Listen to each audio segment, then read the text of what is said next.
નમો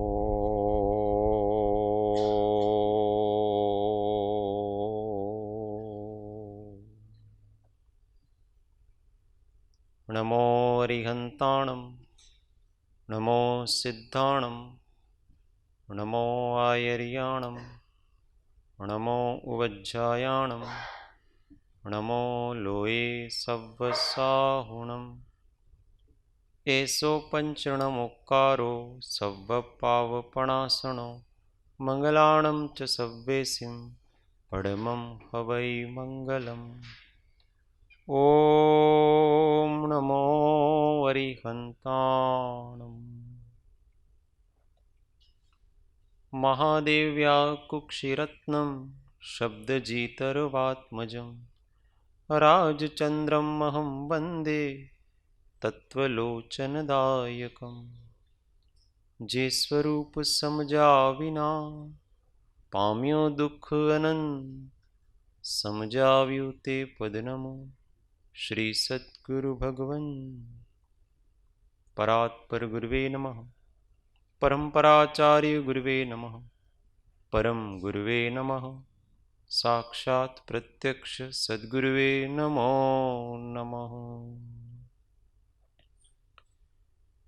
અનંત અનંત ભાવ ભેદથી ભરેલી ભલી અનંત અનંત નય નિક્ષેપે વ્યાખ્યાની છે. સકલ જગત હિત કારિણી હારિણી મોહ તારિણી ભવાબ્ધિ મોક્ષ ચારિણી પ્રમાણી છે.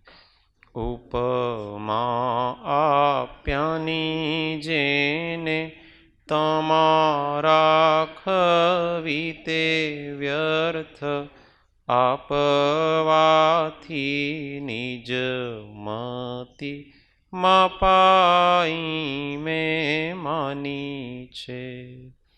અહો રાજ ચંદ્ર બાળ ખ્યાલ નથી પામ, જીનેશ્વર તણી વાણી જાણી તેણે જાણી છે. ગુરુ રાજ તણી વાણી જાણી તેણે જાણી છે. ઓ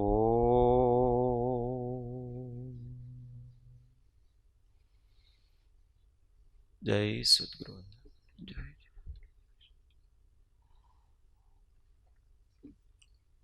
તત્વચર્ચામાં પરમ તત્વજ્ઞ શ્રીમદ રાજચંદ્ર વિરચિત શ્રી આત્મસિદ્ધિ શાસ્ત્ર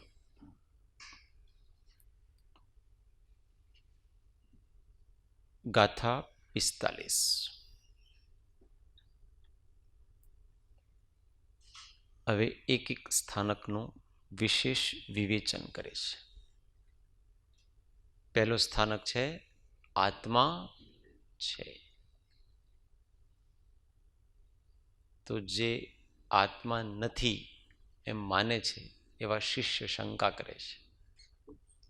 તો શંકાથી ચાલુ થાય છે બધા સાથે. આત્મા ન હોવાપણારૂપ પ્રથમ સ્થાનકની શિષ્ય શંકા કહે છે.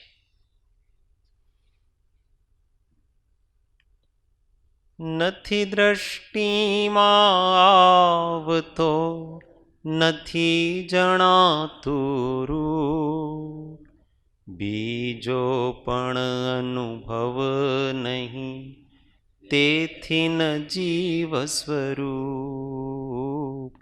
બીજો પણ અનુભવ નહીં તેથી ન જીવ સ્વરૂપ. આ જગતના બધા પ્રાણીઓનો પ્રશ્ન છે. क्या प्रश्न है कि जीव स्वरूप नहीं है। क्यों नहीं है? નથી दृष्टिમાં આવતો, दृष्टि में नहीं आ रहा है जीव। जीव मतलब आत्मा, आत्मा मतलब मैं। किसी को भी स्वयं ख्याल नहीं आ रहा कि मैं हूं। दुनिया का सबसे बड़ा आश्चर्य है।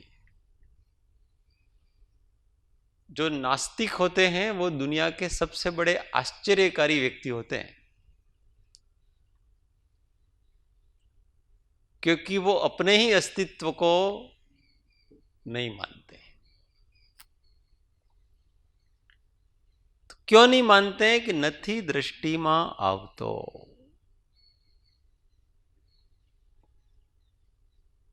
दृष्टि में नहीं आता है, देखने में नहीं आता है। कहीं आत्मा किसी ने देखा?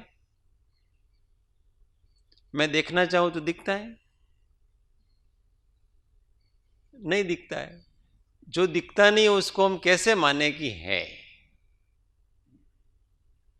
जो दिखता है उस वो ही बिकता है। दुष्यंत भाई ने भाषा, वहां जो दिखता है वही बिकता है।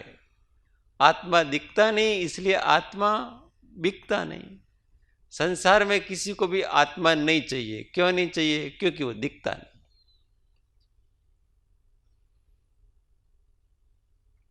तो નથી दृष्टिમાં આવતો, दृष्टि में नहीं आता है, देखने में नहीं आ रहा है, कहां से आएगा?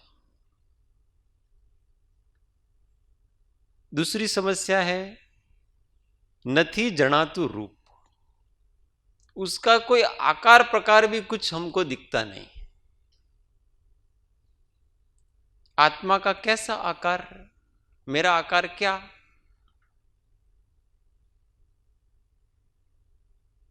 वास्तविक दृष्टि से देखो तो कोई आकार ही नहीं है ना। देहाकार ये तो एक औपचारिक वस्तु है कि अपन कहते हैं आत्मा ये देहाकार है, ये तो औपचारिक वस्तु है। बाकी आत्मा ज्ञान स्वभावी है।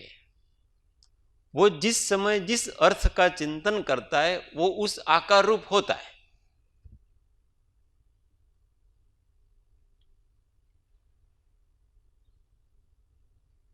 प्रदेश किसी भी आकार रूप हो, वो आत्मा का आकार नहीं है। आत्मा का आकार उसके अंदर जो पदार्थ झलक रहा है, उस पदार्थ के आकार रूप विकल्प रूप हो रहा है, वही उसका आकार है, और कोई आकार प्रकार नहीं। हम घोड़े का चिंतन कर रहे हैं तो घोड़ाकार है, गधे का चिंतन कर रहे हैं तो गधाकार है, पहाड़ का चिंतन कर रहे हैं तो पहाड़ के आकार के, यही आकार है अपना। हमारा ज्ञान जिस ज्ञेय रूप होता है, अर्थात ज्ञेय को अपना विषय करता है, उस रूप आकार है। पानी को कहीं भी डाल दो, ग्लास में डालो तो ग्लास आकार, घड़े में डालो तो घड़ाकार, ऐसा है। ये आत्मा है। जिसको चिंतन करो, टोपी का चिंतन करो तो टोपी आकार, क्रोध का चिंतन करो तो क्रोधाकार, मान का चिंतन करो तो मान आकार, क्षमा का चिंतन करो तो क्षमाकार, राग का चिंतन करो तो रागाकार। उपयोग में जो है उस आकार रूप आत्मा है। इसलिए तो कहा ना, उपयोग त्या धर्म। इसलिए इसका कोई आकार प्रकार हमको दिखता नहीं। कोई कोई मानते हैं आत्मा ऐसा एक बिंदु जैसा, आत्मा भी मानते हैं। कोई कोई मानते हैं आत्मा ऐसे ज्योति जैसा है, ऐसे दीपक की ज्योति होती है ना, ऐसे ज्योति स्वरूप आत्मा। पर ऐसा कुछ भी आत्मा का स्वरूप अपने आप में, आत्मा का कोई आकार नहीं। समष्टि के आकार रूप है, फिर भी वो व्यष्टि है, समष्टि नहीं। इसलिए उसका कोई रूप नहीं दिखता हमको। बीजो पण अनुभव नहीं। और तीसरी समस्या ये है कि उसका अनुभव भी नहीं होता है। जैसे ठंडी वस्तु को छूते हैं तो ठंडापन लगता है, गर्म वस्तु को छूते हैं तो गर्मी लगती है, हल्की वस्तु को छूते तो हल्कापन लगता है, भारी वस्तु को छूते हैं तो भारापन लगता है, कोमल को छूते तो कोमलता का एहसास होता है, कठोर वस्तु को छूते हैं तो कठोरता का एहसास होता है। ऐसे आत्मा का ऐसा कोई एहसास होता नहीं, क्योंकि आत्मा को हम छू नहीं सकते ना। किसी ने आत्मा को छुआ आज तक? इंद्रियों से हो, हाँ। बाकी आत्मा के द्वारा स्पर्श होता है, आत्मा का उपयोग के द्वारा उसका अनुभव हो सकता है, पर इंद्रियों के द्वारा तो नहीं हो सकता ना। हाथ के द्वारा, आंख के द्वारा, कान के द्वारा ऐसा नहीं होता। इसलिए कहते हैं कि इसका अनुभव भी नहीं आता है हमको जरा भी। और जिसकी अनुभूति नहीं होती हो उसको हम कैसे माने? सारे संसार का प्रश्न यही है। તમે કહો છો કે આત્મા પરમ આનંદ સ્વરૂપ છે, આમને તો અહીંયા દુઃખ ને ટેન્શન જ લાગે છે। दुखी है रहे ने, दुखी व्यक्ति कैसे माने कि तुम उसको यूं कहो कि तुम आनंद स्वरूप हो, पर हो तो अनुभव में आना चाहिए ना। तो अपनी बात कैसे माने? तुम ज्ञान स्वरूप, सर्वज्ञ स्वरूप हो। सर्वज्ञ, मेरे तो 1 मिनट पहले मैंने क्या सोचा था वही भूल गया मैं तो। 1 मिनट बाद में क्या होने वाला है वही पता नहीं मुझे तो, और आप मुझे कहते हो कि सर्वज्ञ है, तो मैं आपकी बात कैसे मानूं? ये सब बकवास कल्पनाएं हैं। इसलिए जो दिखता है उसी को सत्य मानो, बाकी ये सब मनोकल्पनाओं को छोड़ो और खाओ पियो और मौज करो। थोड़े समय के लिए शरीर रहेगा, फिर रहेगा भी नहीं, बूढ़ा हो जाएगा तो क्या मौज करेंगे अपन। इसलिए अभी एंजॉय करो मस्त। जब तक यौवन है तब तक एंजॉय करो, बाद में बुढ़ापे में देखा जाएगा। बुढ़ापे में भी एंजॉय करेंगे, अपनी तरफ से करेंगे। एंजॉय करने के साधन अलग अलग होते हो। वृद्धावस्था में भी नए नए साधन व्यक्ति अपने मनोरंजन के ढूंढ ही लेता है। ये किसका विचार चल रहा है?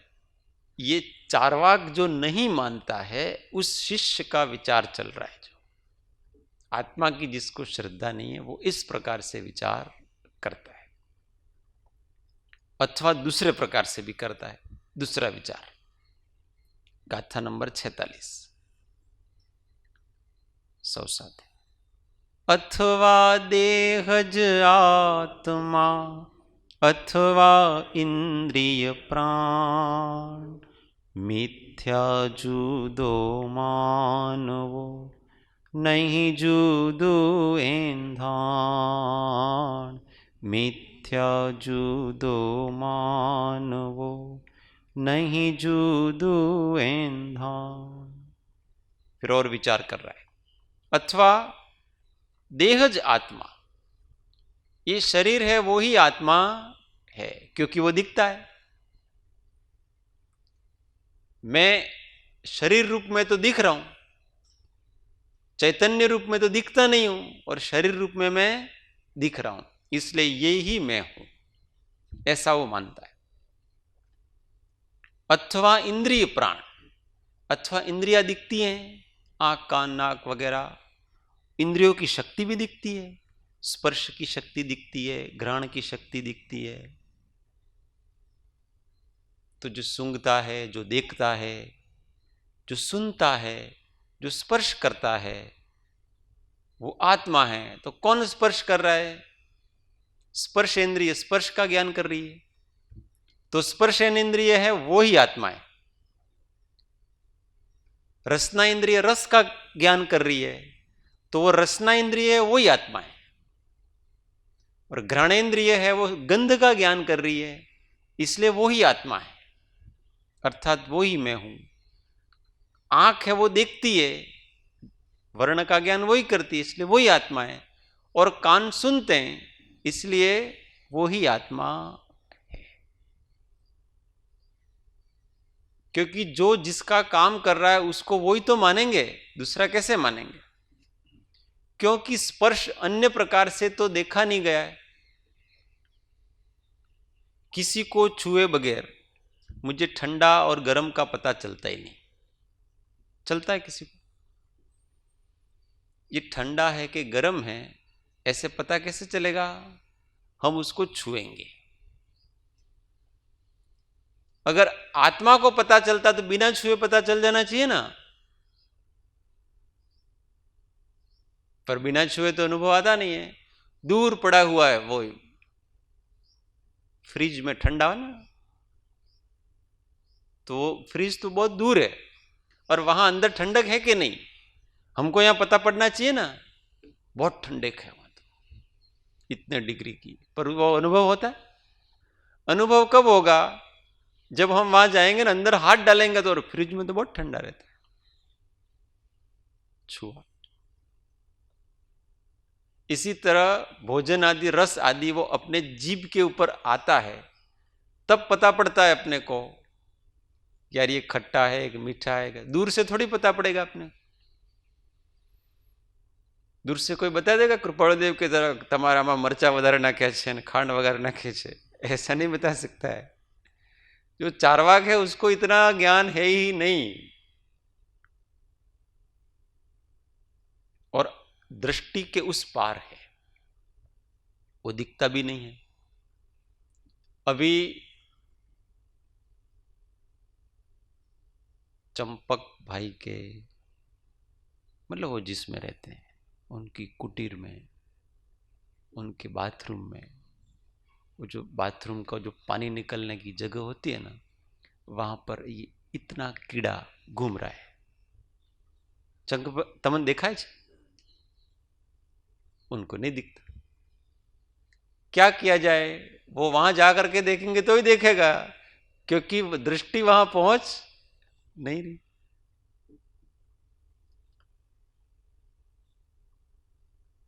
अतीन्द्रिय ज्ञान का कोई भी एंधाण नहीं है, इसलिए उसको पता नहीं पड़ रहा है इस चीज का।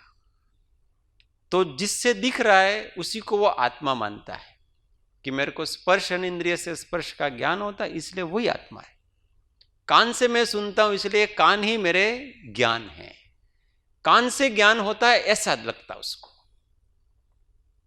अगर कान नहीं हो तो ध्वनि नहीं सुन सकते हैं। कोई सुन सकता है? बहरा व्यक्ति सुनता है? कुछ नहीं सुनता। आंख नहीं हो तो नहीं देख सकते। बिना आंख के कोई दिखता है किसी को? सामने जाके रख दो सूरदास जी के सामने, ये काला है कि पीला है? भाई मुझे क्या पता काला है कि पीला है। तो इसके बिना नहीं दिखता है, इसलिए वो ऐसा मानता है कि जो देखता है और जो सुनता है, जिससे जो काम हो रहा है, वही आत्मा, अर्थात ये सब मैं हूं, ऐसा मानता है। इंद्रिय, प्राण अथवा ये सब प्राण, 10 प्रकार के प्राण बताए गए हैं। उसमें 5 इंद्रियां, 3 बल और श्वासोश्वास और आयुष, अथवा श्वास को ही अपना स्वरूप मानता है। जब तक ये श्वासें चलती हैं तब तक मैं हूं, और श्वास बंद हो गई और मेरा अस्तित्व समाप्त। इसका मतलब ये प्राणवायु है, वो ही मैं हूं, दूसरा तो कोई मेरा अस्तित्व रहा अगर होता तो श्वास बंद हो जाने के बाद भी मैं जीवित रहना चाहिए ना, पर जीवित नहीं रहते। 2 मिनट तक अगर अवरुद्ध कर दी जाए श्वास, तो व्यक्ति मर जाता है। मर जाता का मतलब वो यूं ही मानता है कि मेरा अस्तित्व समाप्त होगा। ये किसकी बात चल रही है? चार्वाक, जो शिष्य आत्मा के अस्तित्व को नहीं मानता है उसकी बात चल रही है, उसके सारे विचार चल रहे, इसलिए कि मिथ्या जुदो मानवो, इस शरीर से, इन इंद्रियों से, इन प्राण से, इन श्वास इत्यादि से अलग मानना अपने आप को, वो मिथ्या बात है, गलत बात है, अलग मानना नहीं चाहिए। ये ही मैं हूं, नहीं जुदू एंधाण। एंधाण का मतलब लक्षण, चिन्ह। दूसरा कोई एंधाण, दूसरा कोई चिन्ह, दूसरा कोई लक्षण दिखता नहीं। ऐसा वो मतार्थी जीव इस प्रकार से अपने आप के होने का, अपने अस्तित्व का निषेध कर देता है। जबकि थोड़ा सा विचार करे, थोड़ा सा भी हो, तो ये सब चीजें उसको उल्टी भाषित होगी। उसको ये लगेगा कि मैं देह नहीं हूं, थोड़ा सा विचार करे तो उसको ये लगेगा कि मैं इंद्रियों से नहीं जानता हूं, ऐसा स्पष्ट लगेगा उसको। उसको ये लगेगा कि ये श्वासें हैं, वो मैं नहीं। परंतु थोड़ा सा भी विचार करता नहीं है, इसलिए अविचार के कारण से इसको ऐसा भासता है। अब तीसरा प्रकार का विचार करता है, और विचार करता है, और क्या करता है? वळी जो आत्मा होय तो जणाय ते नहीं के, जणाय जो ते होय तो घटपट आदि जेम, जणाय जो ते होय तो घटपट आदि जेम। वળી जो आत्मा होय तो जणाए ते नहीं केम।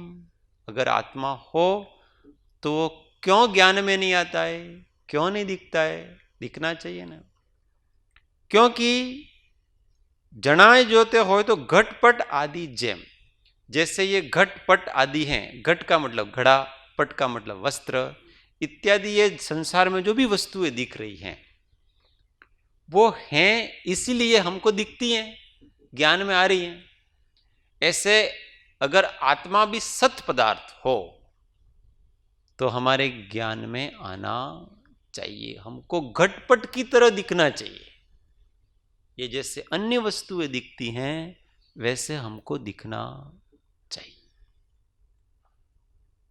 पर हमको नहीं दिखता है इसलिए हम मानते नहीं।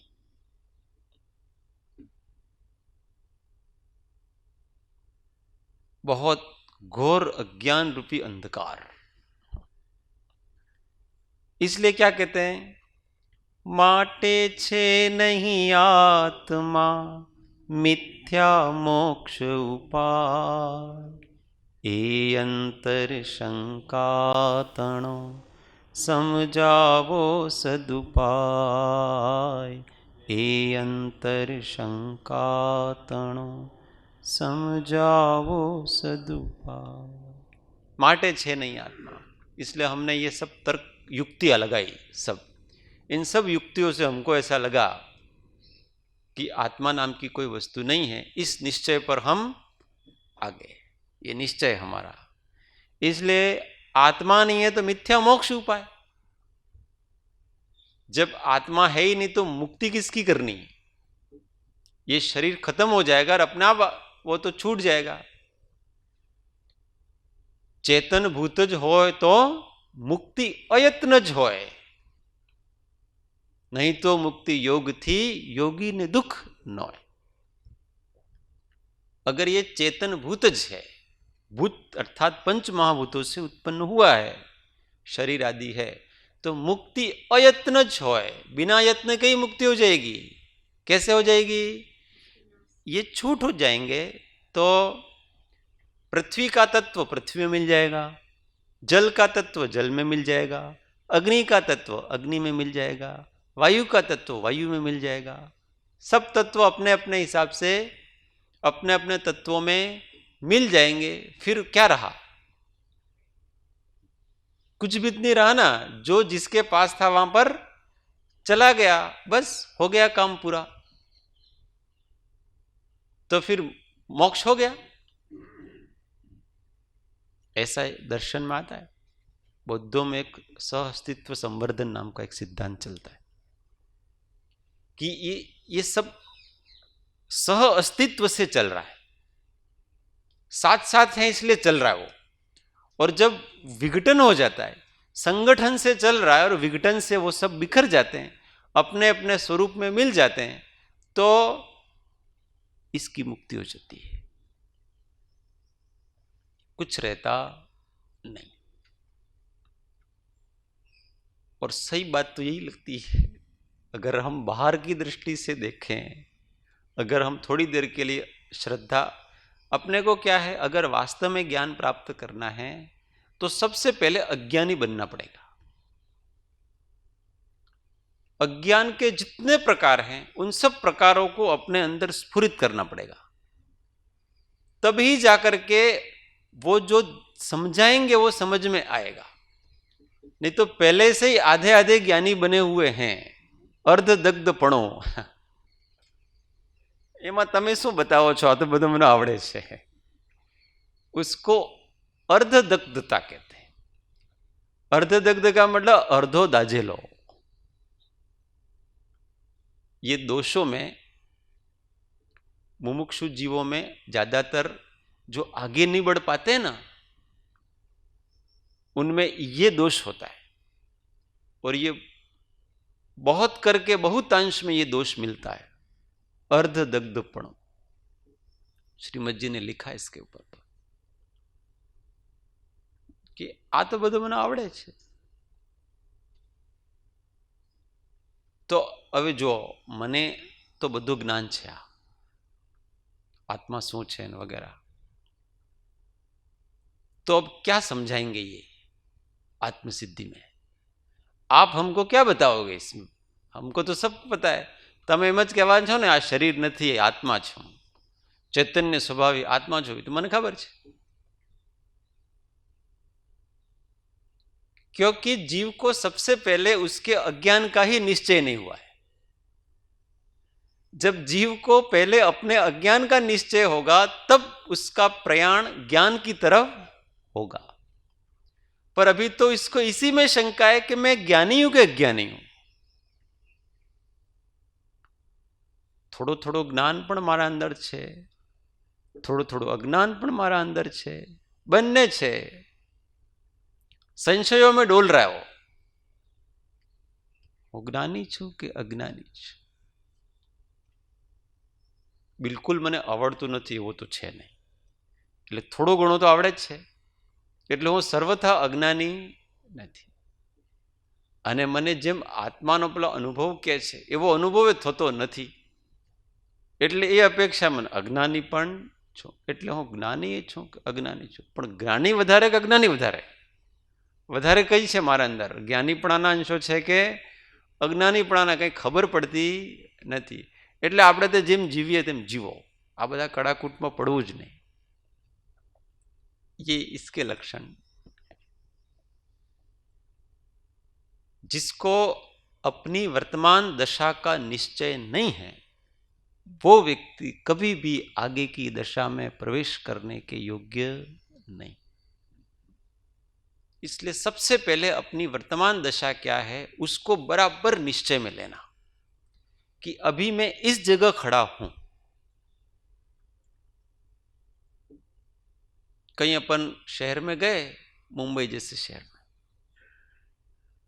और अपन तो जानते नहीं है, अब ट्रेन ने अपने को कहीं उतार दिया। अब बहुत सी जगह ट्रेन तो रुकती है, अपनों ने अंतिम स्टेशन का इंतजार तो किया नहीं और बीच में चलो मुंबई आ गई, मुंबई आ गई तो कहीं उतर गए।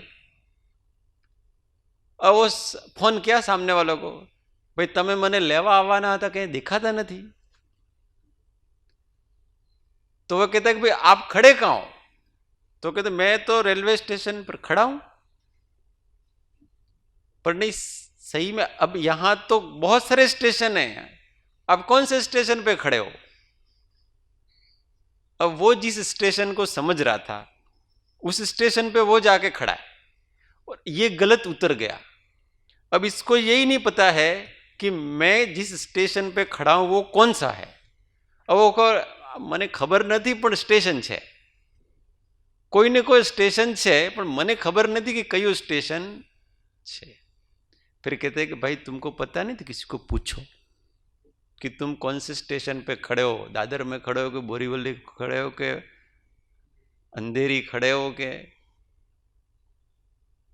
तो फिर किसी को पूछता है तो हाँ मैं यहां खड़ा हूं, तो वो आएगा। अब यहां से उसकी आगे गाड़ी बढ़ेगी, नहीं तो वो जहां खड़ा है वो वहीं के वहीं खड़ा रहेगा, और वो सामने वाला व्यक्ति दिन भर घूमेगा तो भी उसके पास नहीं पहुंच पाएगा, ये उसके पास नहीं पहुंच पाएगा, क्योंकि वर्तमान दशा का उसको एहसास नहीं है, अनुभव नहीं है, निश्चय नहीं है, इसलिए आगे बढ़ने का कोई प्रयास उसके होगा नहीं, होगा तो उल्टा होगा। अब वो व्यक्ति चलो આપણે તો ચાલીએ, ગામડીઓ હશે કોઈ એટલે એમ કે એક ગામથી બીજા ગામ ચાલીને જવા ને એમાં જવાશે, इसलिए चलो अपने चलते हैं, कितना है मुंबई इतना सा तो होगा, ढूंढ लेंगे घर उसका। 50 साल तक घूमेगा ना मुंबई में तो भी उसका फ्लैट नहीं मिलेगा उसको, क्योंकि वो उल्टा उल्टा ही चलेगा। कौन सी दिशा में जाना है, क्या है, कुछ पता नहीं उसको।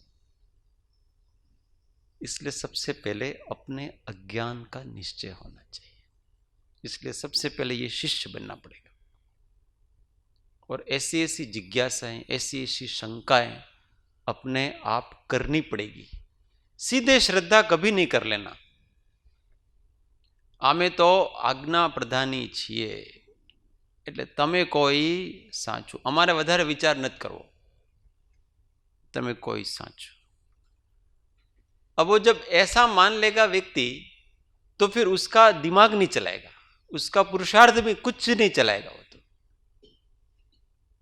पर ना તમે ઉભા રહો, तो आप को छो पण હું जरा खातरी कर लो। सब करते हैं कि नहीं करते हैं? अपन संसार में तो करते हैं, हर एक।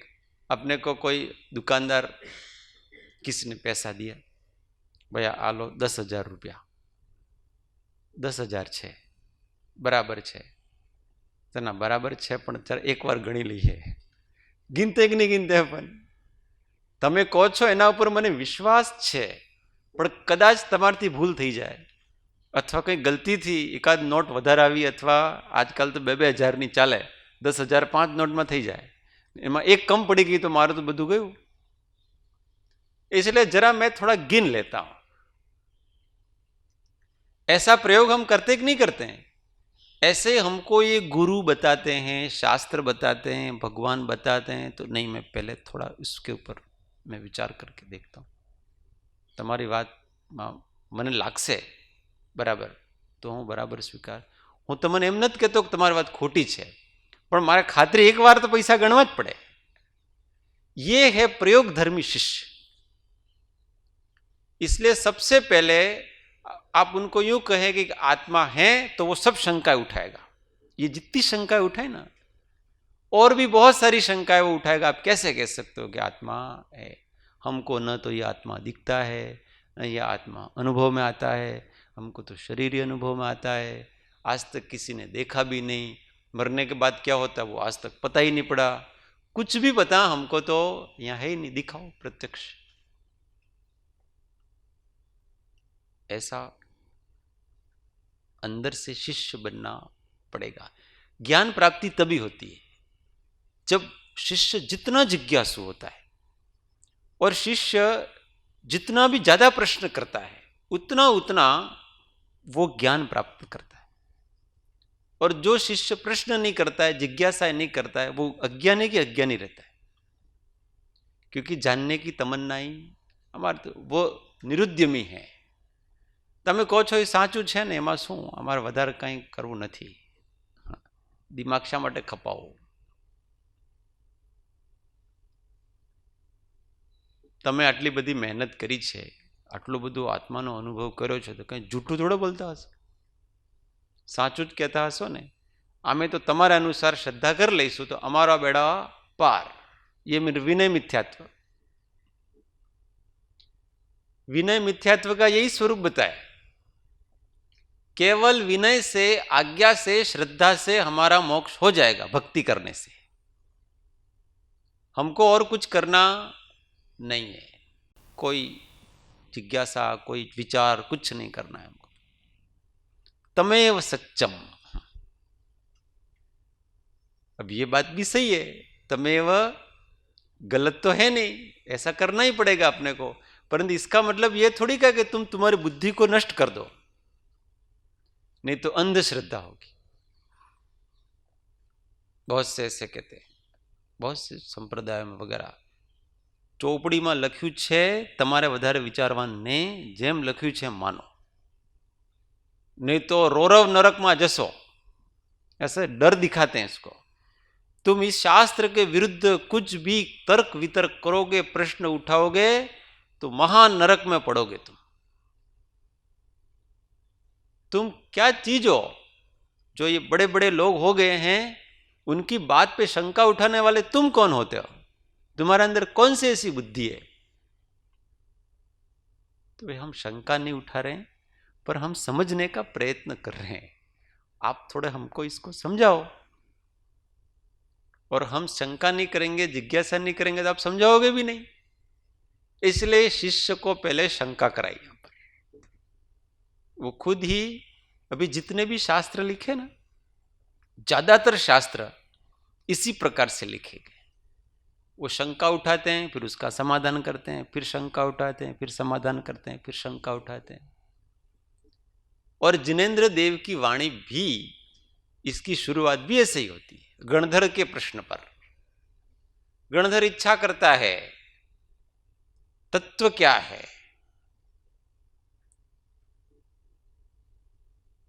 किम तत्वम, तब जाकर के वो वाणी खीरती है। उपनयवा, विग्मयवा और धुवैवा, वहां से सारा ये चला है। एक प्रश्न किम तत्वम, तो भगवान ने कहा उपनयवा, जो उत्पन्न होता है वो तत्व है। फिर समझ में नहीं आया इतने में। फिर पूछा किम तत्वम विग्मयवा, जिसका विनाश होता है वो तत्व है, उतना भी समझ में नहीं आया। तो फिर तीसरा बार कहा कि धुवैवा, तो उत्पाद व ध्रुव युक्त सत, बस उसमें सब समझ गए। द्वादशांग पूरा का पूरा, बाकी के सब प्रश्न तो औपचारिक है, क्योंकि बीज बुद्धि संपन्न होते। गणधर कैसे होते हैं?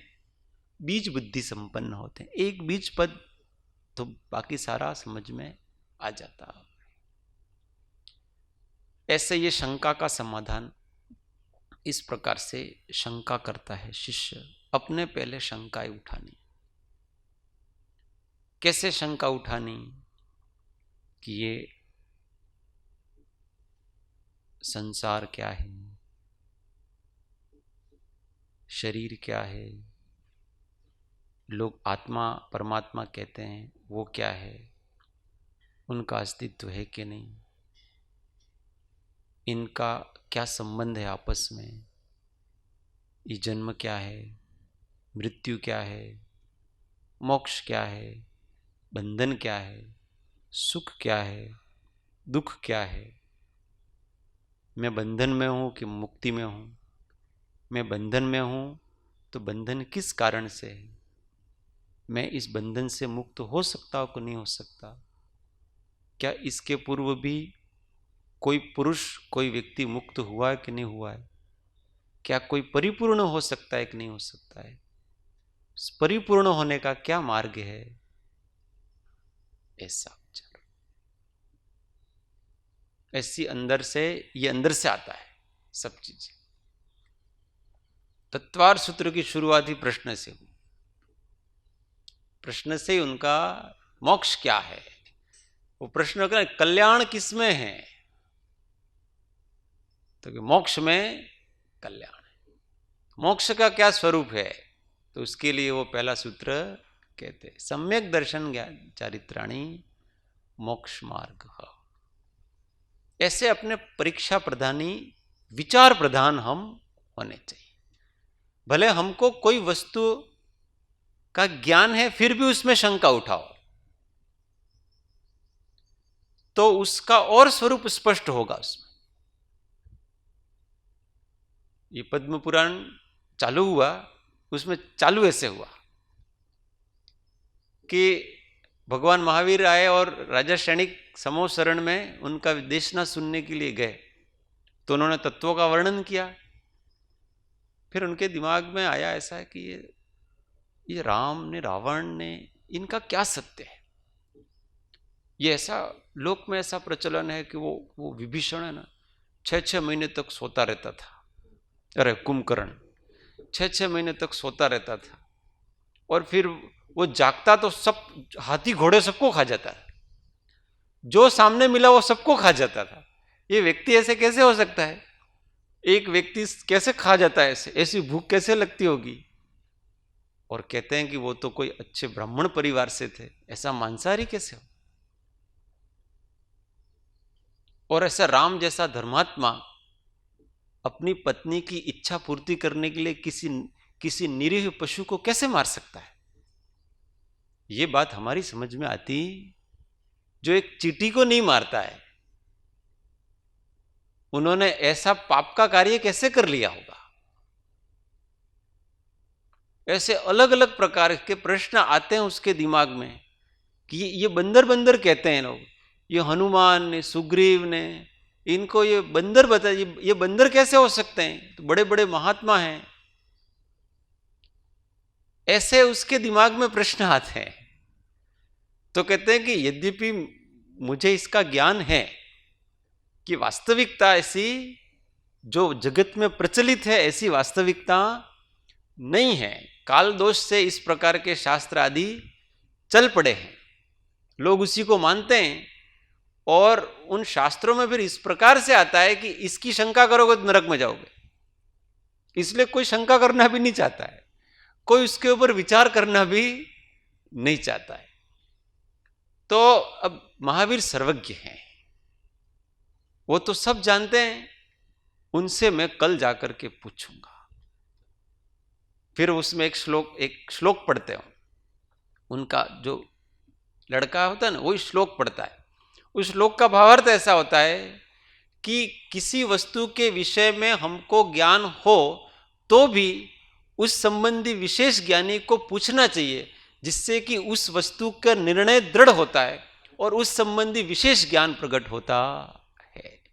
इसलिए यद्यपि मैं इस विषय में कोई शंका नहीं है मुझे बहुत अधिक, फिर भी मैं कल गणधर देव से रिक्वेस्ट करूंगा, गौतम स्वामी से, कि आप कृपया करके इन सब का मुझे सत्य बताइए, क्योंकि आपने तो भगवान महावीर से सीधा सीधा सुन रखा है। तो फिर वो गणधर देव के पास, गौतम स्वामी के पास जाते हैं, इस प्रकार की शंका बताते हैं, और फिर वो गौतम स्वामी उनको यथार्थ चरित्र वाला वस्तु का स्वरूप जैसा है वैसा वो बताती। शंका से चालू हुआ आशंका, इसलिए शंका करने में, प्रश्न पूछने में कोई दोष किसी भी प्रकार का नहीं। अविश्वास में दोष है। दोष किस में है? अविश्वास में, अश्रद्धा करने में दोष है। शंका करने में, जिज्ञासा करने में कोई दोष नहीं। तो इस शंका का आप समाधान करेंगे कि आत्मा है। कल सभी पहला पद का निर्णय सबको हो जाएगा। ओ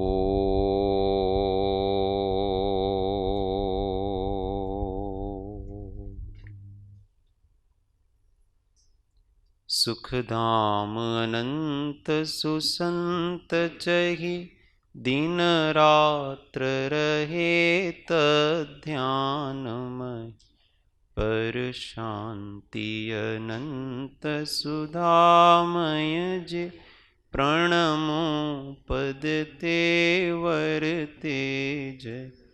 ओ प्रणमो पद तेवर तेजय। सद्गुरु परम कृपाळु देव, त्रिलोकनाथ की जय, सब संतन की जय। आनंद घन ओ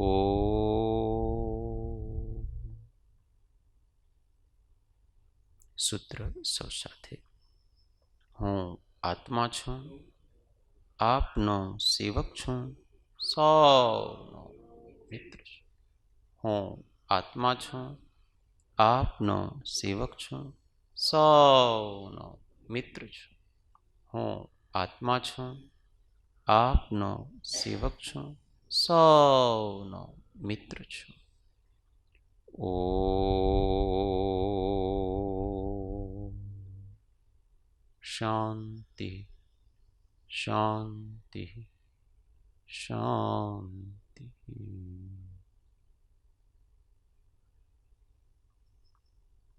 જય સદગુરુ.